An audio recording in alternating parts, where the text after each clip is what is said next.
1-877-282-BEEP. 1-877-282-BEEP. Even when you are unfaithful, God always is. This is Wretched Radio. 2 ways to get a hold of us here. Email idea@wretched.org, or you can beep talk. Either way, we'd love to hear from you, assuming, of course, you follow the 2 rules, ixnay on the airing sway, and please keep it pithy, because if you don't, Joey gets crabby because he has to do a lot of editing, and it eats into his nappy time. Doesn't it, Joey? What? Exactly. You had talked a while back about the verses where the Quran promotes the killing of unbelievers. Do the Muslims ever point out those verses and say that there's a reason that those are in there, but they don't believe that anymore? That was for a time or a specific reason that was in there? Yeah, I have heard that from some Muslims, but here's the problem. The Muslim has the Quran. The Christian has the Bible, because there is on the face of it, similar concern or problem, and that is the violence that God instructs his people to commit against certain people. We see that clearly in the Old Testament.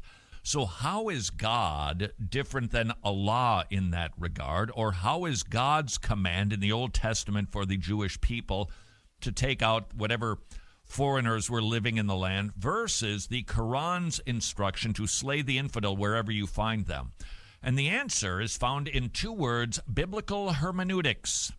Biblical hermeneutics teaches us some rules about interpretation. And one of the things that we see in the Bible that does not exist in the Quran is the progressive revelation of God, the unfolding of God's story. It progresses in detail, and then it moves forward toward an ultimate climax, which is Jesus Christ. As part of that progressive revelation, we see the nation of Israel, God's chosen people, were to be a light to lighten the Gentiles.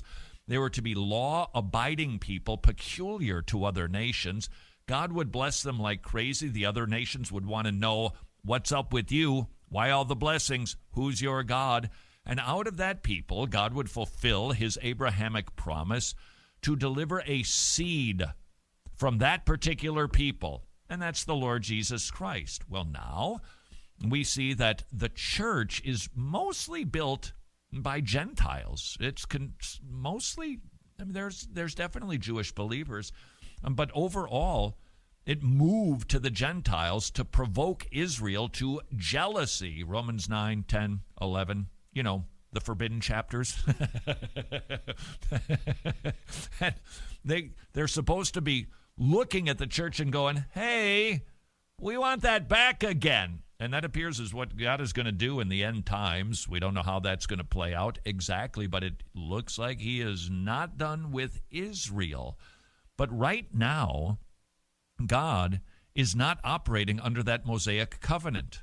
It's gone. Hebrews obliterates it. Hebrews says that thing, it was not as good as this new covenant. It's gone. All of it. Read Hebrews 8, 9, and 10. It is unmistakable, it is undeniable, and it is not just the ceremonial laws, because neither Bob, the author of Hebrews, nor Moses in the Pentateuch makes that sort of a trifold distinction. It just says it's gone. Therefore, all of those laws, how we're supposed to implement discipline, legal systems, we can learn principles from those things, but we do not have to apply those things directly because we're a different time, different culture, different people, different covenant, different language. Those are the 5 things that separate us from the Old Testament. That's biblical hermeneutics. By the way, Herman who? We talk about that. 12 lessons, biblical hermeneutics, wretched.org/Herman. You get It's Not Greek to Me for free if you get Herman who. We talk about things like this. So with that in mind, we look at God's commands to those Jewish people at that time, in that land, in that covenant, and those commands don't apply to us. And we don't see anywhere in the Bible God giving the same sort of command that he gives to the Muslim, to slay the infidel wherever you find him. You don't see the New Testament, Old Testament ever talking like that. Just, hey, you run into a pagan, kill him. Nothing like that. But you do see that in the Quran. Okay, not quite that coarsely, but it's pretty rough stuff. There's like over 100 verses that talk about killing the infidel. They don't have a hermeneutic to say, well, that was for then, but not now. They don't have that mechanism inside of their Bible. I recall James White saying, here's the problem with the Quran.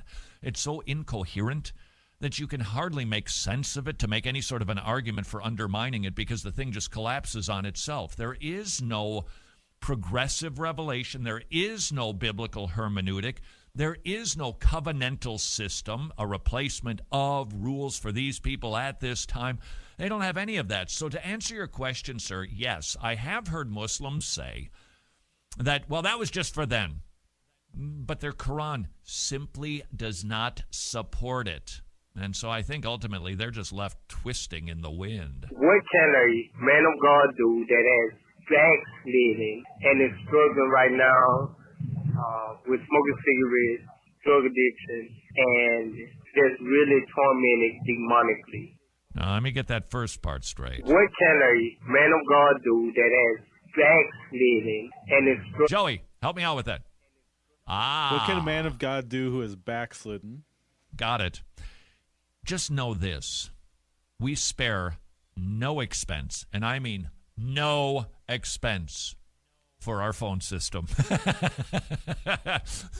Honestly, I think the Scientologists have a better system with their engrams. All you got to do is make sure the wire is tight between the two cans. Yeah, that's it. I'll never forget being in Berlin and running into some Scientologists on the street. They said, would you like to be tested with our little gizmo? It's literally like a soup can, a Campbell's soup can with a label peeled off. And then they hook it up to you. What's the mechanism? It's a potentiometer, I think. Is that what they call the thing? No, that's not what they call it. That's what it is. It's just something you can get at the hardware store, but they pay hundreds of dollars for it.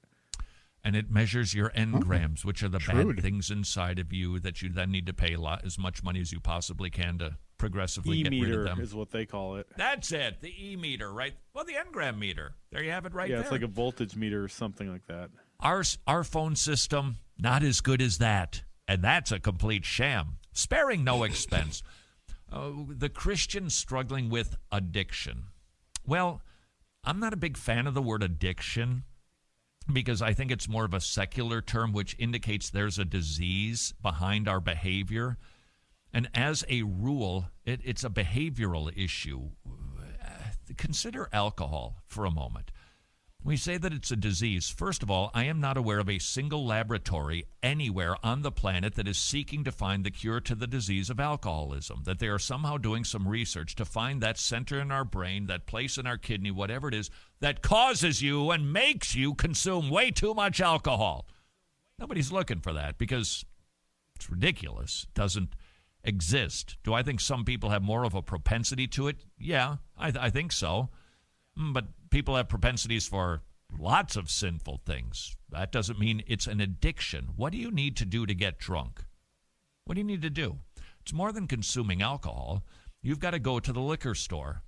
You've got to have the money to pay for it. You've got to make the transaction. Then you got to bring it home. You got to put it into a glass or just at least unscrew the bottle and start guzzling it down. You're not addicted. That is an active behavior. Now, it might have a hold on you. I get that. But that doesn't mean it's an addiction. That means it's a sin battle. And that's the terminology that I think we should be using with issues like alcoholism, instead of drug addiction. You got a sin problem. And when we can figure out what this is, biblical counseling, it'll unlock a world to you to demonstrate the Bible is so sufficient for everything. I received an email from somebody asking about hair pulling. There are people who they literally pull their hair out of their head. Sometimes it can be their eyebrows. They pull the hair off of their arms. Can the Bible really help that? Well, of course it can. It's a behavior. You're doing that. Now, could there be a biological, physiological, chemical reason that is perhaps encouraging that? Sure, there could be, but we don't have any tests to indicate that there is. Nevertheless, it's a behavioral issue. What's going on? Why does a person do that? Well, it's something that a lot of people do in various forms. Alcohol is actually one of them. Eating is another. It's self-soothing.